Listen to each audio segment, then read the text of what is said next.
Hello students, welcome to pharma ed. आज हम क्या पढ़ेंगे? आज हम पढ़ेंगे हमारा नया टॉपिक फार्माकोलॉजी का, जो कि हमारे बी फार्म में और डी फार्म में है। That is the chemotherapy. Okay, हमने इससे पहले जितनी भी ड्रग्स पढ़ी, कार्डियोवास्कुलर ड्रग्स पढ़ ली हैं, कार्डियो सेंट्रल सीएनएस की ड्रग्स हमने पढ़ ली हैं। अब हम बात करेंगे हमारे आज से कीमोथेरेपी के बारे में। एंड कीमोथेरेपी में जितनी भी हमारे टॉपिक कवर होने होंगे वो हम एक एक करके हर एक वीडियो में कवर करेंगे। अलग अलग इंडिविजुअल चैप्टर को हम एक एक वीडियो में कवर करेंगे। उसकी टॉक्सिसिटी, उसका मैकेनिज्म, उसका यूजेस किस तरीके से है, ये सारा मैं कवर करूंगी कीमोथेरेपी के चैप्टर में। मैं एक प्लेलिस्ट बनाऊंगी, उसमें सारे वीडियोस को अपलोड कर दूंगी। ठीक है, आगे बढ़ने से पहले अगर चैनल पे आप नए हैं तो प्लीज सब्सक्राइब कर लीजिए चैनल एंड बेल आइकन को जरूर दबा दीजिएगा ताकि। तो अब बात करेंगे हमारे कीमोथेरेपी के बारे में। क्या है कीमोथेरेपी? कीमो का मतलब होता है पहली बात तो केमिकल, ठीक है, एंड थेरेपी का मतलब होता है ट्रीटमेंट। यानी कि हम किसी भी डिजीज का ट्रीटमेंट हम समझ सकते हैं। यहाँ पे अगर मैंने बोला chemo that is a chemical, right, और थेरेपी मतलब ट्रीटमेंट। यानी कि किसी भी डिजीज का ट्रीटमेंट जो है हम जब केमिकल वे से करते हैं उसी को हम बोलते हैं कीमोथेरेपी। अब इसमें तो हम ये बात आ जाती है कि जितनी भी ड्रग्स हम दे रहे हैं, एंजाइना की ड्रग दे रहे हैं, एंटी हाइपरटेंसिव ड्रग्स दे रहे हैं, सब में तो हमारी जो मोइटी यूज हो रही है, जो केमिकल यूज है, वो केमिकल ही है, तो भी कीमोथेरेपी होना चाहिए? नहीं, यहाँ पे रीजन ये है कि ये ऐसी ड्रग्स हैं जो कि इन्फेक्टिव एजेंट्स को किल करती हैं। मैंने यहाँ पे डेफिनेशन लिखी है, it is the use of synthetic और नेचुरल एजेंट्स टू डिस्ट्रॉय और inhibit the growth of infective agents, bacteria, fungi, virus and protozoa. यानी कि ये ऐसी ड्रग्स हैं, या तो ये सिंथेटिक मतलब जो लैब में बनाई गई है, मतलब हमने बनाई है, नेचुरल या हमें नेचर से मिली है। तो ये ऐसी ड्रग्स हैं या तो सिंथेटिक हैं या जो नेचुरल हैं, एंड क्या करती हैं? टू डिस्ट्रॉय और इनहिबिट द ग्रोथ, या तो माइक्रोब की ग्रोथ को डिस्ट्रॉय करेंगी या उसकी ग्रोथ को रोकेंगी, या उसको डिस्ट्रॉय कर देंगी। और किसकी ग्रोथ को? इन्फेक्टिव एजेंट्स को। जितने भी हमारे इन्फेक्टिव एजेंट्स हैं, इन्फेक्टिव एजेंट्स मतलब जो इन्फेक्शन फैलाते हैं, जैसे कि बैक्टीरियल इन्फेक्शन होता है, कैसे होता है? बैक्टीरिया से होता है। वायरल इन्फेक्शन होता है, किससे होता है? वायरस से होता है। फंगल इन्फेक्शन किससे होता है? फंगस से होता है। तो ये सारे हमारे कौन से एजेंट है? इन्फेक्टिव एजेंट्स हैं, जो इन्फेक्शन करते हैं। जो एजेंट्स इन्फेक्शन स्प्रेड करते हैं उन्हीं को हम बोलते हैं क्या? Infective agents. ठीक है, तो ये हमारी जो ड्रग्स हैं ये क्या करेंगी? टू डिस्ट्रॉय और inhibit the growth of infective agents. In infective agents की ग्रोथ को या तो रोक देंगी या इन इन्फेक्टिव एजेंट्स को किल कर देंगी। इसी को हम बोलते हैं कीमोथेरेपी। ठीक है, अच्छा, अभी और इस डेफिनेशन को थोड़ा सा और एक्सप्लोर करते हैं। क्या है ये ड्रग्स? ऐसी ड्रग्स हैं, the chemotherapeutic agents are design to act on pathogenic micro organism. अच्छा, ये डेफिनेशन समझने से पहले मैं एक समझा देती हूँ। आप सबने सुना होगा कि कैंसर में कीमोथेरेपी हो रही है। तो क्या ये जो कीमोथेरेपी वर्ड है, क्या ये सिर्फ कैंसर के लिए है, कैंसर ट्रीटमेंट के लिए है? नहीं, ये कीमोथेरेपी वर्ड एक बहुत ब्रॉडर टर्म। हम कीमोथेरेपी की बात करें, कीमोथेरेपेटिक एजेंट की एक और डेफिनेशन को अगर हम समझें तो ये ऐसे एजेंट्स होते हैं जो एक्ट करते हैं किससे? पैथोजेनिक माइक्रो ऑर्गेनिज्म पे भी, जैसे कि हमारे बैक्टीरिया, वायरस, फंगी, ये पैथोजेनिक माइक्रो ऑर्गेनिज्म है, इन पे भी एक्ट करेंगे ये कीमोथेरेपेटिक एजेंट्स। साथ ही साथ कैंसर और मेलिग्नेंट सेल्स पे भी काम करेंगी। ऐसा क्यों करेंगी? क्योंकि जो हमारे पैथोजेनिक माइक्रो ऑर्गेनिज्म हैं, ठीक है, जो सेल्स हैं, जो हमारे ऐसे इन्फेक्टिव एजेंट्स हैं, उनकी सेल हमारे कैंसरस सेल से मिलती जुलती होती है। एनालॉगी, मैंने वही बोला, due to analogy between cancer और मेलिग्नेंट सेल। इसलिए हम कीमोथेरेपी वर्ड जो है कलेक्टिवली यूज करते हैं, जिसमें हम एंटी कैंसर ड्रग्स भी पढ़ते हैं एंड एंटी माइक्रोबियल ड्रग्स भी पढ़ते हैं। ठीक है, इसलिए इस कीमोथेरेपी वर्ड को काफी ब्रॉडर वे में यूज किया गया है कि ऐसी ड्रग्स जो हमारे पैथोजेनिक माइक्रो ऑर्गेनिज्म पे भी की ग्रोथ को भी किल करती हैं एंड जो कैंसरस सेल्स के एनालॉगी भी होती हैं, ऐसे एजेंट्स को हम बोलते हैं कीमोथेरेपेटिक एजेंट्स। ठीक है, इसलिए हमारे एंटी कैंसर और बाकी जितने भी एंटी माइक्रोबियल ड्रग्स है सब कलेक्टिवली यूज की जाती हैं। अब बात करते हैं हमारे सबसे पहले ड्रग्स बात करेंगे हमारे एंटीबायोटिक्स क्या है। अगर हम कीमोथेरेपी की बात कर रहे हैं, हम ट्रीटमेंट की बात कर रहे हैं कि हम इन्फेक्टिव माइक्रो ऑर्गेनिज्म को भी किल करेंगे और हम कैंसरस सेल्स को भी ट्रीट करेंगे, तो किसके थ्रू करेंगे? आखिर कौन सा वो सब्सटेंस है, कौन सी केमिकल मॉइटी है जिसके थ्रू हम ये प्रोसेस करेंगे? तो यहाँ पे कंसेप्ट आता है हमारा एक एंटीबायोटिक का और एक एंटी माइक्रोबियल एजेंट्स का। कैसे? ओके, तो यहाँ पे मैंने डेफिनेशन लिखी है किसकी? एंटीबायोटिक्स की। क्या होते हैं antibiotics? These are the substance produced by microorganism। कौन, किससे? ऐसे सब्सटेंस, ये ऐसे सब्सटेंस हैं जो माइक्रो ऑर्गेनिज्म से ही प्रोड्यूस हुए हैं, दैट सप्रेस द ग्रोथ और destroy the infective agents inside the host. इसको ऐसे समझिए, एग्जाम्पल, किसी को ट्यूबरक्लोसिस हुआ है।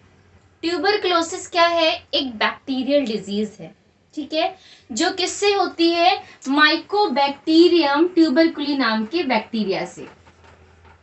माइकोबैक्टीरियम ट्यूबरकुली नाम के बैक्टीरिया से ये बैक्टीरिया ने ट्यूबरकुलोसिस किया। अब इस बैक्टीरिया को ट्रीट करने के लिए या किल करने के लिए या इसकी ग्रोथ को रोकने के लिए हम क्या करेंगे?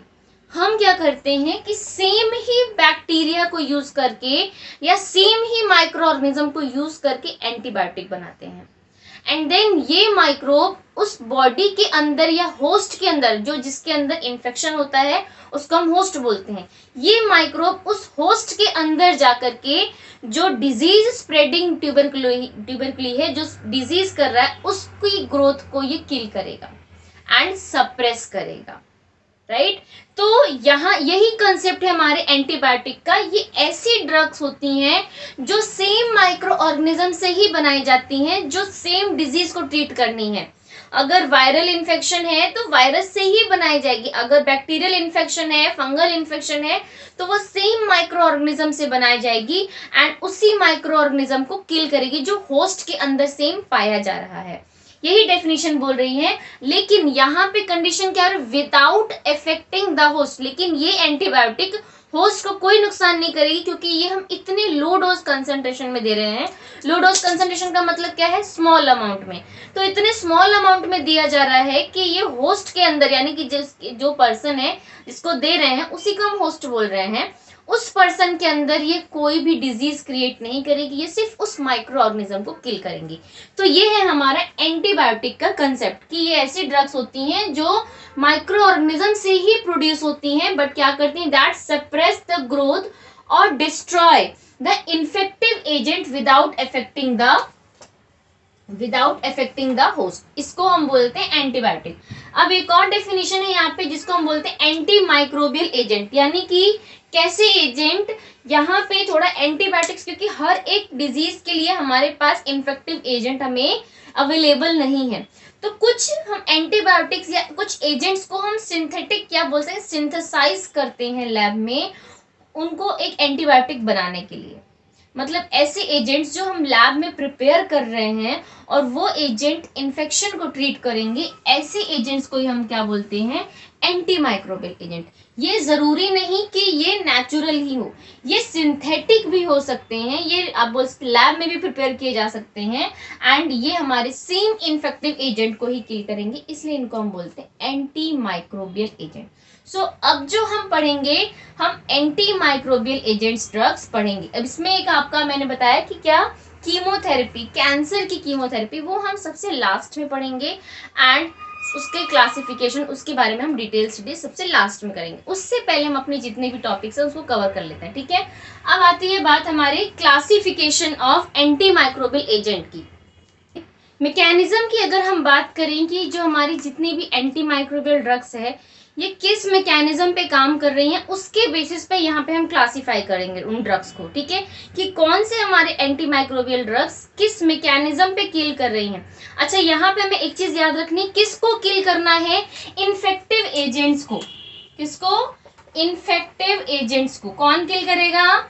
एंटीबायोटिक्स या एंटी माइक्रोबियल एजेंट, ठीक है। अब ये इन्फेक्टिव एजेंट कौन कौन से हो सकते हैं? वायरस हो सकता है, वायरस को किल करना होगा, बैक्टीरिया हो सकता है, ये फंगल हो सकता है, ये कोई भी प्रोटोजोआ हो सकता है, ये ऐसे एजेंट जो हमारी बॉडी में इन्फेक्शन क्रिएट करते हैं, हमें एंटी माइक्रोबियल एजेंट से इन्हीं को किल करना है, इनको किल करना है, ठीक है। तो इनको किल करने के हम कौन कौन सी मेडिसिन है और वो किस किस मैकेनिज्म पे काम करती हैं, अब हम ये क्लासिफिकेशन पढ़ रहे हैं, ठीक है।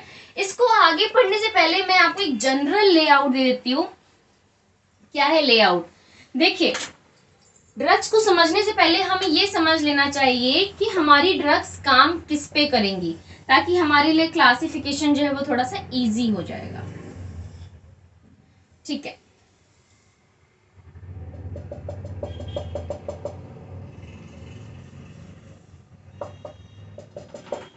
यहाँ पे मैंने जनरल एक इन्फेक्टिव एजेंट की सेल बनाई है, जिसमें बेसिक रिक्वायरमेंट उसकी जो है, जैसे ये है, तो बेसिक चीज समझ लेते हैं। ये क्या है? ये है उसकी सेल वॉल, किसकी? इन्फेक्टिव एजेंट की, ठीक है। सेल वॉल का दूसरा नाम है प्लाज्मा मेम्ब्रेन, ठीक है। ज्यादातर हमारे वायरल जितने भी इन्फेक्टिव एजेंट्स होते हैं उनमें सेल वॉल पाई जाती है। ये मैंने बनाया है प्रोटीन। क्या बनाया है? प्रोटीन। ये हमारे इन्फेक्टिव एजेंट के अंदर, या आप बोल सकते हैं कि जो भी हमारे वायरस है, बैक्टीरिया है, फंगल, हर एक सेल के अंदर प्रोटीन जरूर पाया जाता है। और ये प्रोटीन क्या करता है? उनको जिंदा रखने के लिए, भाई उनको जो एनर्जी चाहिए मल्टीप्लिकेशन के लिए, वो सारी चीजें उनको प्रोटीन से मिलती हैं। तो हर एक इन्फेक्टिव सेल के अंदर प्रोटीन जरूर पाया जाता है। बिना प्रोटीन के वो सेल जो है जिंदा ज्यादा देर तक नहीं रहेगी। फिर आती है बात, एक हमारा होता है न्यूक्लिक एसिड, डीएनए नहीं, न्यूक्लिक एसिड। ये न्यूक्लिक एसिड का मतलब क्या है? इस न्यूक्लिक एसिड से जिससे हम डीएनए बनता है, वो न्यूक्लिक एसिड रहता है इसमें, लेकिन डीएनए जो है पूरी तरीके से नहीं रहेगा, या तो आरएनए रहेगा या डीएनए रहेगा, वो दोनों एक साथ नहीं रहते हैं। एंड ये न्यूक्लिक एसिड क्या करेगा? मल्टीप्लिकेशन करता है। देखो, जो हमारी सेल वॉल है वो इन्फेक्टिव एजेंट को, सपोज मैंने ये बैक्टीरियल सेल बनाई है, ठीक है, तो इस बैक्टीरियल सेल में ये जो सेल वॉल है, इस बैक्टीरियल सेल को बाहर से एक प्रोटेक्शन दे रही है, ठीक है। ये जो प्रोटीन है, इस बैक्टीरियल सेल में जो प्रोटीन है, एक एनर्जी सोर्स के लिए, उसकी जितनी भी वेरियस एक्टिविटीज हैं या जितनी भी चीजें हैं, उन सब के लिए एक सोर्स है प्रोटीन काम करने का। फिर आता है बात हमारा न्यूक्लिक एसिड। न्यूक्लिक एसिड क्या करता है? मल्टीप्लिकेशन में हेल्प करेगा। ये जो हमारी सेल्स हैं वो मल्टीप्लाई जरूर होंगी, चाहे वो वायरल सेल है, चाहे वो बैक्टीरियल सेल है, चाहे फंगल सेल है, वो जरूर मल्टीप्लाई होती हैं। 1 से 4, 4 से 16, इस तरीके से वो बढ़ती जाती हैं। तो अब अगर हमें इस माइक्रोब को किल करना है, इस बैक्टीरिया को किल करना है, तो हम इन चीजों पे ही एक्शन करेंगे। मतलब कैसे? या तो हम इसके प्रोटीन के बनने को रोक देंगे ताकि सेल जो है उसको एनर्जी नहीं मिलेगी, ठीक है, तो वो मर जाएगी। या तो हम इसके न्यूक्लिक एसिड को रोक दें। अगर न्यूक्लिक एसिड का मल्टीप्लिकेशन रोक दें, न्यूक्लिक एसिड के बनने को रोक दें, तो सेल मल्टीप्लाई नहीं करेगी, आगे मल्टीप्लाई नहीं कर पाएगी, आगे ग्रो नहीं करेगी। अगर हम इसके सेल वॉल को रप्चर कर दें, ठीक है, उस कंडीशन में जब सेल वॉल ही नहीं रहेगी, तो सेल जो बैक्टीरिया सेल है, कोई भी वायरस सेल है, वो क्या करेगी? उसका शेप चेंज हो जाएगा, या फिर उस सेल जो ब्रेक हो जाएगी। समझे? मतलब उसका सेल वॉल अगर ब्रेक हो गया तो सेल ऑटोमेटिकली ब्रेक हो जाएगी, और इसका जो कंपोनेंट है साइटोसोल, वो लीक होने लगेगा। मतलब सेल का खुद का कोई वजूद बचेगा ही नहीं। तो हम जो क्लासिफिकेशन पढ़ेंगे वो यही पढ़ेंगे कि कौन सी हमारी ड्रग्स हैं जो इन्फेक्टिव एजेंट के किस किस मैकेनिज्म पे काम करती है, और कौन कौन सी क्लास इसमें आती है, ठीक है। यानी कौन सी क्लास है जो इस मैकेनिज्म पे काम करती है। तो यहाँ पे मैंने मैकेनिज्म लिखा है हमारा, that is the first mechanism. क्या है? Inhibition of cell wall synthesis. Inhibition of cell wall synthesis का मतलब क्या है? कि जो बैक्टीरिया की सेल वॉल है ना, उसके बनने को ही रोक देंगी ये ड्रग्स। कौन कौन सी? अब कौन सी ड्रग्स आ रही हैं जो बैक्टीरिया की सेल वॉल को बनने में रोकेंगी? पहली आती है हमारी बीटा लैक्टम। बीटा लैक्टम क्या है? एक क्लास है, इसके अंदर जो ड्रग आ रही है that is a penicillin and cephalosporin. फिर आती है हमारी ग्लाइकोपेप्टाइड। ग्लाइकोपेप्टाइड क्या है? ये हमारी एक क्लास है, इसके अंदर आती है हमारी ड्रग वेंकोमाइसिन। फिर आती है हमारी अदर्स, इसके अंदर हमारी ड्रग्स आती है that is a bacitracin and cyclogenin. ये ड्रग्स क्या करेंगे, हमारी टोटली सेल वॉल की सिंथेसिस को रोकेंगे, यानी कि बैक्टीरिया या कोई भी इन्फेक्टिव एजेंट है उसकी जो सेल वॉल के बनने को रोक देंगी, ताकि बैक्टीरिया को एक सपोर्ट या प्रोटेक्शन ना मिल पाए और वो फर्दर ग्रो ना कर पाए। ठीक है, फिर आती है हमारी cell membrane function inhibitor. Cell membrane function inhibitor का मतलब क्या है कि जो सेल मेम्ब्रेन है उसके फंक्शन को ही रोक देंगी। कौन सी ड्रग्स, इसमें आती है हमारी पॉलीपेप्टाइड। ये क्या है, ये क्लास है, ये जो नेम है ना, ये एक्चुअली हमारे ड्रग के अंदर कौन सा केमिकल स्ट्रक्चर प्रेजेंट है ना, उसके बेसिस पे यहाँ पे ये नेम है पॉलीपेप्टाइड, यानी कि पेप्टाइड्स की बहुत लंबी चेन होगी, उसी को हम बोलते हैं पॉलीपेप्टाइड। अब इसमें ड्रग आती है हमारी पॉलीमिक्सिन। ठीक है, फिर आती है हमारी पॉलीइंस। पॉलीइंस में ड्रग्स कौन सी आएगी हमारी, एम्फोटेरिसिन बी एंड निस्टेटिन। ठीक है, तो ये अभी मैंने जस्ट एक इंट्रोडक्टरी पार्ट दिया है हमारे एंटी माइक्रोबियल एजेंट का, कीमोथेरेपी का। इससे आगे जितने भी हमारे मैं अभी अपलोड करूंगी वीडियो, जो पार्ट 2 होगा, ये हमारा पार्ट 1 है, उसमें मैं क्लासिफिकेशन को बहुत इलेबोरेट करूंगी और रेजिस्टेंस ऑफ माइक्रोब्स क्या होता है, सुपर इन्फेक्शन क्या होता है, क्लासिफिकेशन नैरो स्पेक्ट्रम बैक्टीरिया क्या होते हैं, ब्रॉड स्पेक्ट्रम बैक्टीरिया क्या होते हैं, ये सारा मैं नेक्स्ट वीडियो में कवर अप करने वाली हूँ। Okay, so again thank you so much for the watching and please subscribe the channel. Okay, thank